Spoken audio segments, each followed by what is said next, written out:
সিরাজগঞ্জে যমুনা নদীতে পানি কমার সাথে সাথে দেখা দিয়েছে নদী ভাঙন। এরই মধ্যে বিলীন হয়েছে কাজীপুরের মেঘাই এলাকার নদীর ডান তীর রক্ষা বাঁধের ৭০ মিটার এলাকা। সম্প্রতি নদীর ডান তীর রক্ষা বাঁধে এ ধস দেখা দেয়।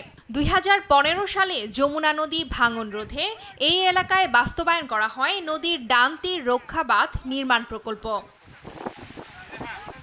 বর্তমানে নদীর পূর্ব পাড়ে চর জেগে ওঠায় নদীর পানি সরাসরি আঘাত হানছে পশ্চিম পাড়ের তীর রক্ষা বাঁধে। সম্প্রতি পানির প্রবল স্রোত ও ঢেউ বাড়ায় এ বাঁধে ধস দেখা দেয়। এদিকে ভাঙন রোধে সেনাবাহিনীর সহযোগিতায় বালি ভর্তি জিও ব্যাগ ফেলেছে পানি উন্নয়ন বোর্ড। এটা প্রত্যেক বছরে আমাদের এরকম সমস্যা হয়, যখনই পানি একটু বেশি হয় তখন বাঁধ নিয়ে আমরা অনেক আতঙ্কে থাকি। এই বুঝি বাঁধটা ভেঙে গেল। এটা হচ্ছে শুধু আমরা নতুন মেঘাই পুরাতন মেঘাই না, বড়ইতলি পাইকতলিরা গ্রামবাসী সবাই একটু আতঙ্কে থাকে।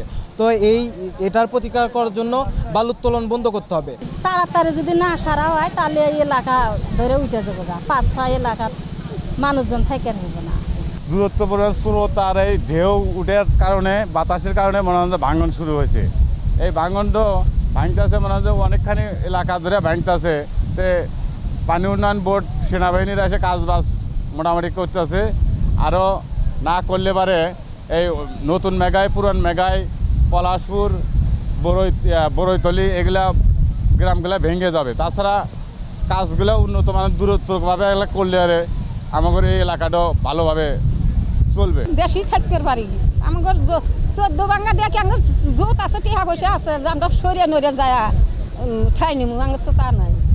নদীতে ক্যানেল সৃষ্টির পাশাপাশি অবৈধভাবে বালু উত্তোলনে ভাঙনের সৃষ্টি হয়েছে বলে অভিযোগ এলাকাবাসীর।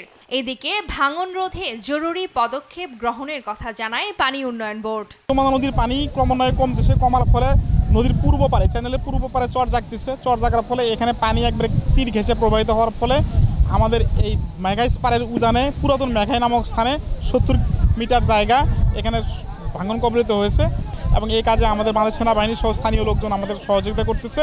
আমরা এই কাজটা ভাঙনটা মোটামুটি কন্ট্রোলে চলে আসছে। আমরা আশা করতেছি ফার্দার ভাঙন এক্সটেনশন হবে না এবং সেই উদ্দেশ্যে আমরা কাজ বাস্তবায়ন করতেছি। যে পর্যন্ত এখানে ভাঙনের রিস্কটা কমে না যায় এই পর্যন্ত আমরা কাজ করব এবং এলাকার লোকজনকে আমরা আতঙ্কিত না হওয়ার জন্য আমরা আশ্বস্ত করতেছি। আমরা এই কাজ ভাঙনটা আমরা কন্ট্রোল করব। পশ্চিম পাড়ে হুমকির মুখে থাকা কয়েকশো পরিবারের দাবি স্থায়ী বাঁধ নির্মাণের। নিউজ ডেস্ক, দেশ টিভি।